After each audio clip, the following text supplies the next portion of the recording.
今天呢是我们原转会第8次的会议啊，也是原转会组成以来运作满2年的日子。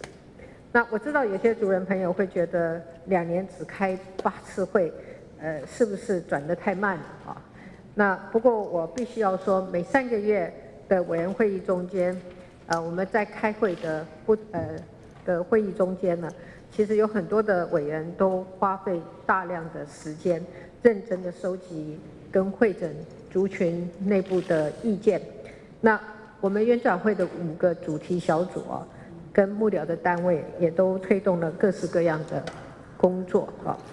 那么因为这些努力呢，2年来原住民族的历史正义跟转型正义啊，开启了更广泛的讨论，也逐渐累积出一些成果。那么像是去年底在原转会各位委员一致支持之下，我们开启了亚尼议题的协商，经过1整年的努力，协商已经取得进展。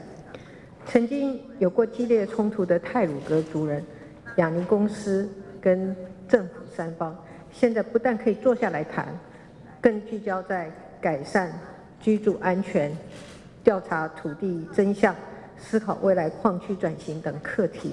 这是40年来的第1次。那么等一下我们会透过经济部跟原民会的报告来回顾一下这1年来的协商的进度。那么今天的报告也安排了历史小组的阶段性工作报告，我们陈淑贞召集人将向我们说明战后不同时期的教科书课纲的分析结果。12年国教新课纲的审议目前已经来到了尾声。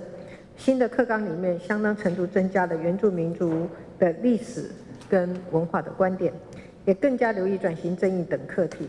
在历史小组报告结束之后，我们会来听听教育部的说明。那我知道有许多的委员很重视教育议题。上个星期各位也才刚在蒲忠诚跟夏景荣2位副召集人主持之下开过1场关于原住民族教育的专案会议。那么今天教育部叶部长第1次来列席会议，稍后我们会针对几个跟教育部有关的提案深入的讨论。那么不论是社会关注的重要的个案，还是细水长流的教育政策，因为原转会的对话都促成了重要的改变。这是各位委员以及相关部会一起达到的成果。那么最近这几天，台湾社会对于转型正义的议题持续有许多的讨论。那么这些讨论让我们体认到，一直到今天，这个社会对转型正义还有许多不同的想法。不过我要再一次的强调，转型正义不是哪一个人或哪一个单位说了算，转型正义需要整个社会共同面对，也共同努力。